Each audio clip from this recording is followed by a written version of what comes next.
लोग पेसमेकर और उसकी बैटरी की बात करेंगे। पेसमेकर के दो प्रमुख हिस्से होते हैं, एक जनरेटर जो पल्स रेट को जनरेट करता है, दूसरी बैटरी जो उस पल्स को जनरेट करने की ऊर्जा देती है।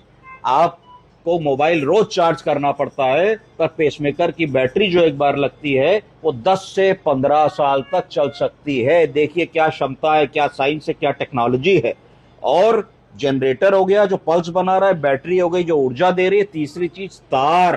तार उस करंट को हार्ट तक कैसे पहुंचाएगा, इतना काम पेसमेकर को करना होता है। तो अब अगर हम बात करते हैं तो पेसमेकर क्यों इस्तेमाल होता है, ये इसलिए इस्तेमाल होता है कि वो रेगुलेट करता है हार्ट बीट को।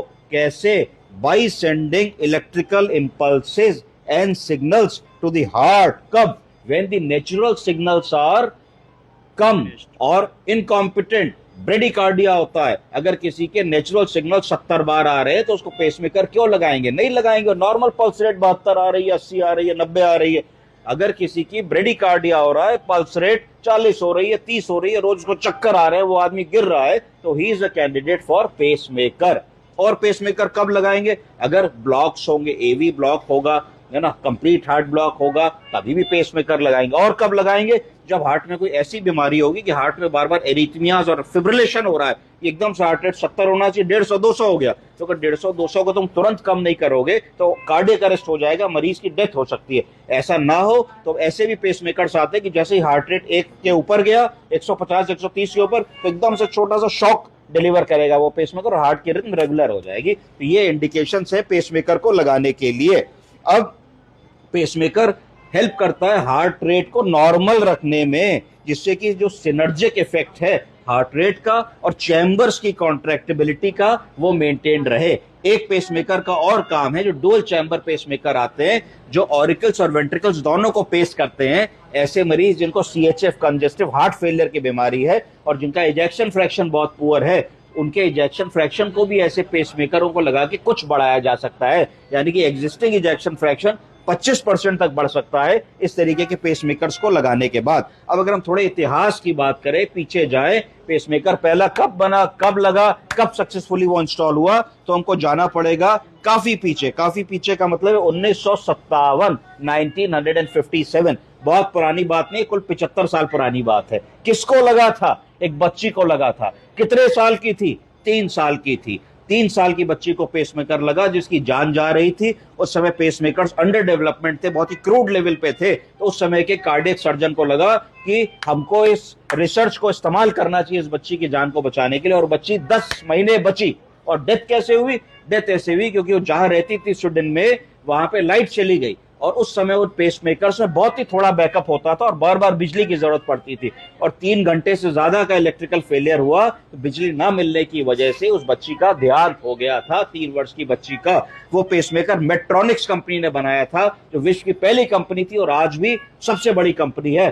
फिर एक मीटिंग हुई, बहुत लोगों ने कहा कि भाई तो बड़ा अच्छा नहीं हुआ, इसमें और रिसर्च होनी चाहिए। फिर और अच्छे पेसमेकर्स बनने शुरू हुए। फिर अगला जो इंप्रूव पेसमेकर था वो 1 साल बाद 1958 में लगा, जो पहला पेसमेकर था जो स्वीडन में लगाया गया। पेशेंट का नाम था एरिना लॉर्सन। इनको लगा और ये कब इनकी डेथ हुई? 1958 में पेसमेकर लगा और इनकी मृत्यु हुई 2001 में। बहुत लंबा जी, 81 वर्ष की आयु में, 86 वर्ष की आयु में इनकी डेथ हुई। और मजे की बात है कि जिन लोगों ने पेसमेकर बनाया वो उनसे पहले चल बसे।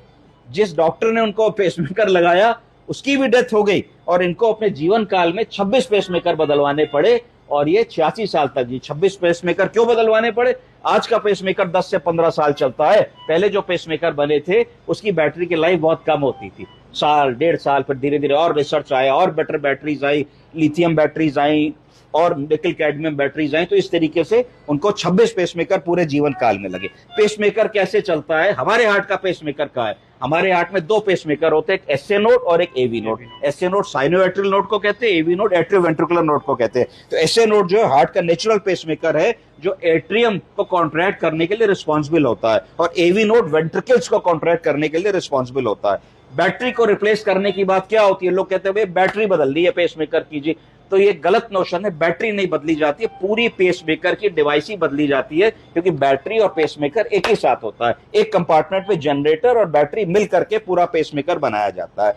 कैसे बदला जाता है? सबसे पहले जहां पे खाल के नीचे लगा होता है लोकल एनेस्थीसिया दिया जाता है। लोकल एनेस्थीसिया दे करके पुरानी मशीन को निकाल लिया जाता है। पुरानी मशीन को निकाल करके उसके तारों को डिस्कनेक्ट कर दिया जाता है और नई मशीन के तार कनेक्ट कर दिए जाते हैं और उसको अंदर फ्लैप में लगा करके रख दिया जाता है। एक कंडीशन ऐसी होती है जिसको कहा जाता है कंप्लीट हार्ट ब्लॉक, जिसमें मरीज की दिल की गति होती ही नहीं है कि आदमी जीवित रह सके। तो उस केस में ये रिस्क नहीं लेते कि नए से पुराना लगाओगे तो अगर लगाने में 1 मिनट 2 मिनट 3 मिनट का समय लग रहा है तो 3 मिनट तक धड़कन नहीं जाएगी, मरीज मर जाएगा।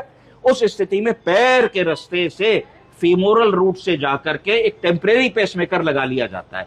तो उस पेसमेकर को जब तुम डिस्कनेक्ट कर रहे हो उससे पहले तुमने एक सेकंड टेम्परेरी पेसमेकर पैर से लगा लिया और हार्ट बीट देख ली कि आ गई कि नहीं। तो हार्ट बीट आ गई है तब तुम उसको उस पेसमेकर को ऑफ कर सकते हो, नया लगा सकते हो। जब नया लगा के तुमने इंप्लांट कर दिया तब इस एक्सटर्नल पेसमेकर को हटा के साइड कर दोगे। इस तरीके से हम मरीज को, पेसमेकर के मरीज को हम लोग करते हैं। हार्ट ब्लॉक है कि नहीं कैसे पता लगाओगे, ब्रेडिकार्डिया है कि नहीं कैसे पता लगाओगे, पल्स देख के पता लगाओगे, ईसीजी करके पता लगाओगे, कार्डियोलॉजिस्ट से बात करोगे, पूछोगे कि साहब इसमें हमको क्या करना चाहिए। एक कॉमन कॉज होता है कि मरीज कोई ऐसी दवा खा रहा है जो पल्स रेट कम करती है, जिसको बीटा ब्लॉकर कहते हैं। कौन कौन से बीटा ब्लॉकर जानते हैं? मेटाप्रोलॉल, बिसोप्रोलॉल, कार्बिडोलॉल। इस तरीके का कोई भी अगर बीटा ब्लॉकर आदमी खा रहा है तो सबसे पहला काम होगा कि बीटा ब्लॉकर को रोकेंगे और इसके बाद भी अगर पल्स उसकी नहीं आती है तो फिर आगे सोचेंगे कार्डियोलॉजिस्ट क्या बता रहे हैं, कैसे हम लोगों को हेल्प करनी है। पर पेसमेकर और बैटरी के बारे में इतना हमें मालूम होना चाहिए। समझ गए आप लोग? Thank you.